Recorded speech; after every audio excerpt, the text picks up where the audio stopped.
Hello, I'm Emma from mmmEnglish. If becoming a fluent English speaker is part of your plan and you want to make it happen next year in 2020, then you need to keep watching this video. I'll be sharing 4 things that you need to do in the coming year if you're planning to become fluent in English within 12 months. And it starts today, right now. And I'm going to warn you that there's going to be some tough love happening here. Some strong words. Perhaps ones that you don't really want to hear, or ones that you've been pretending that you can't hear for a while. But these are words that you need to hear. If you're going to make English fluency your goal for the year ahead, you need to change the way that you're acting. You need to change your behavior, do something differently, and that's what we're talking about today.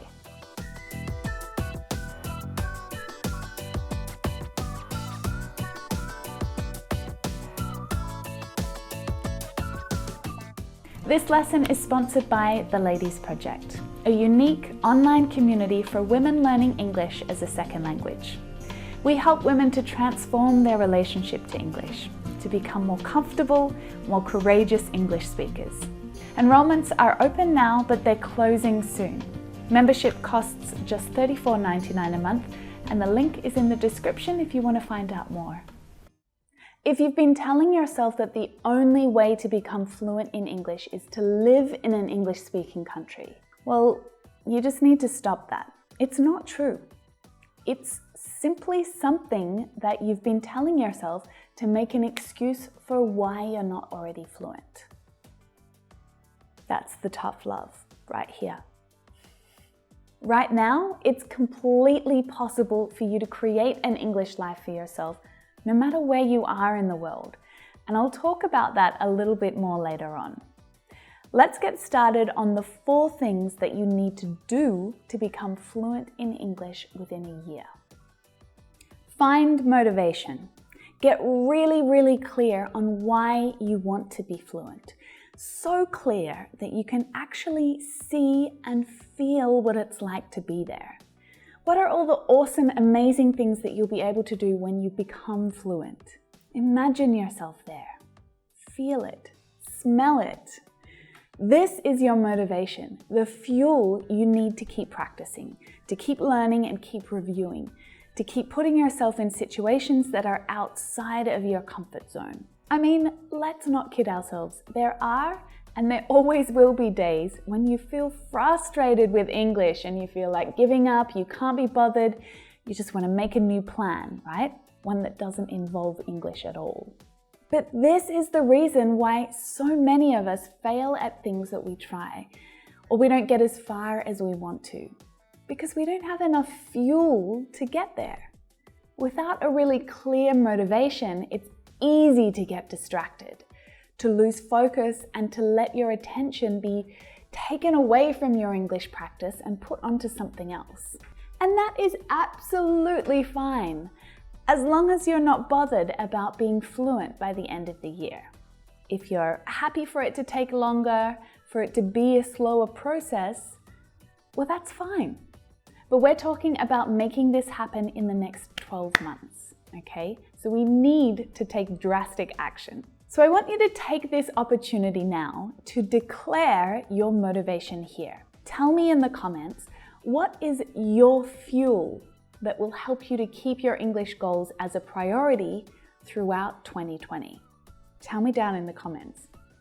The second thing you need to do is financially commit. And that means putting some money on the table, putting some skin in the game. So in my experience, money is a huge motivator.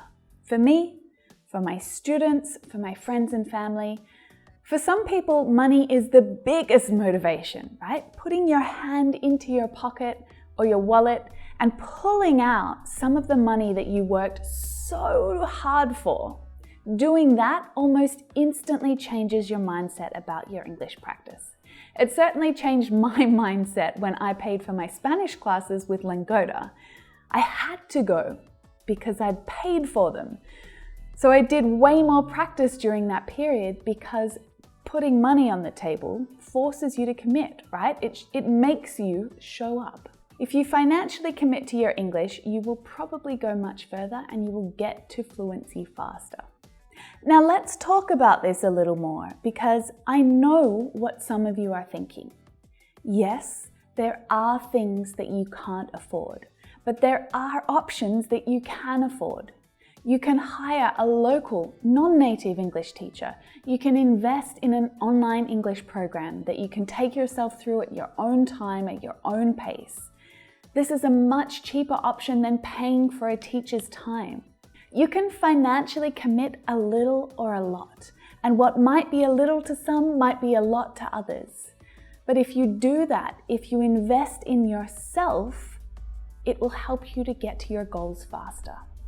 Now, if you don't have the money now, make a plan and save for it. Sacrifice something else in your life to get ahead in your English. How badly do you want to become fluent? And I know the other thing that you're thinking too.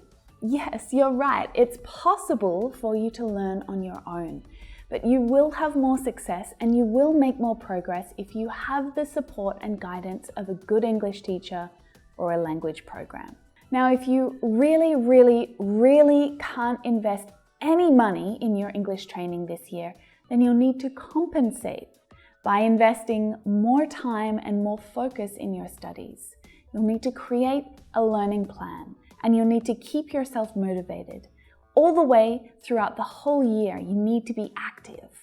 And this is a much bigger challenge than finding some money to invest in your training.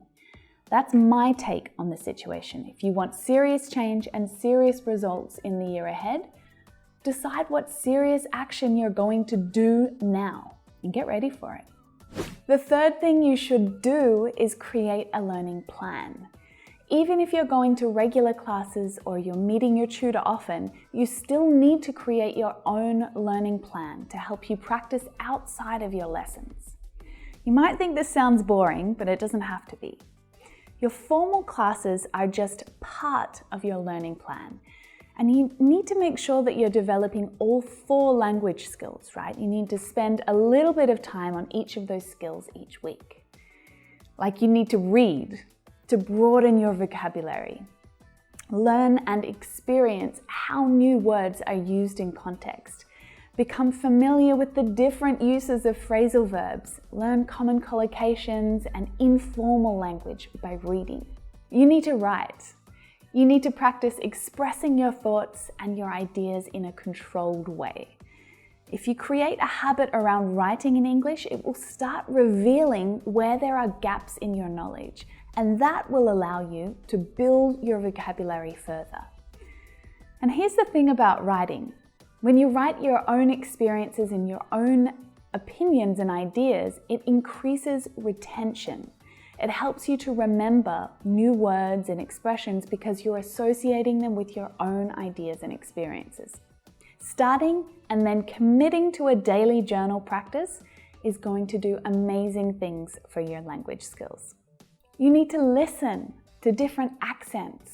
You need to study the way that native speakers link words together and they reduce sounds. Watch movies, listen to podcasts and audiobooks, all of those things. I've left some recommendations in the description below if you're interested. But try to give yourself some real listening practice as well, in real conversations. And of course, you need to speak as much as you can. To yourself, you can read aloud. To your classmates, your teacher, your online friends, your colleagues. But make sure you're constantly pushing your comfort zone further. Chatting on WhatsApp doesn't count here, okay? You need to create the space and the opportunity to practice your speaking skills in real conversations. A community like the Ladies Project is the perfect place to get regular, informal speaking practice. There are group conversations almost every day and unlimited one-to-one chats that you can have with other members. Lastly, you got to do it every day. You've got to do something every day to practice. And this is not really something that you can question, okay? It's just something that you need to do if you want to create change in your English and create it quickly. Doing 15 minutes of practice every day is much better than doing 4 hours of solid English practice on a Sunday afternoon. Doing it daily allows you to build a great habit, and it brings English into your life every day. Now, this doesn't mean that you need to sit down and study every day, right? Because there's always going to be days where you just can't be bothered and you don't feel like it. What it means is you need to expose yourself to an English activity every day. Listen to something in English, read something in English, watch something in English, write or speak or sing in English, anything, right? To become fluent within a year, you need to do something daily. Now, it can be simple and mundane, like writing an email or writing in your daily journal. But on some days, it could be completely wild. It could be exhausting. It could be like attending an international conference where you listened and networked to people in English all day. But your daily practice does need to be balanced. If you're going to make it through a whole year, it needs to be balanced. Burying yourself inside a grammar book for 15 minutes every day for a year is not going to make you fluent. It's going to make you awesome at grammar. Your learning plan really should be a combination of fun and passive English experiences with active and deliberate practice. So a good example of active practice is writing. Okay, you sit down and you spend some time creating sentences and expressing your own ideas. And maybe the following day you review your work. You use a thesaurus to upgrade some of the words that you used, or maybe check some of the grammar in a little bit more detail. Now, this is not as fun or as easy as watching an English movie, right? But you need to do this type of practice too, so you can reward yourself the next day by watching the movie, right? This is the balance that I'm talking about. You do some grammar practice and some writing practice, and then reward yourself with a podcast or a movie. So now it's up to you. What are you going to do to put your plan in action for 2020? I want you to tell me about it in the comments below. I'd love you to set your intention for the year ahead, because I truly, truly believe that you can do this. And if there's a lesson that you need me to help you with, let me know that in the comments as well. If you want me to be with you all the way through next year, make sure you've subscribed to the channel just down here. Turn on the notifications so that you find out whenever there's a new lesson waiting for you. And to keep practicing with me right now, check out this lesson here. I've picked it especially for you. Have a wonderful end to 2019, and I'm so excited to see where your English takes you in 2020. Best of luck.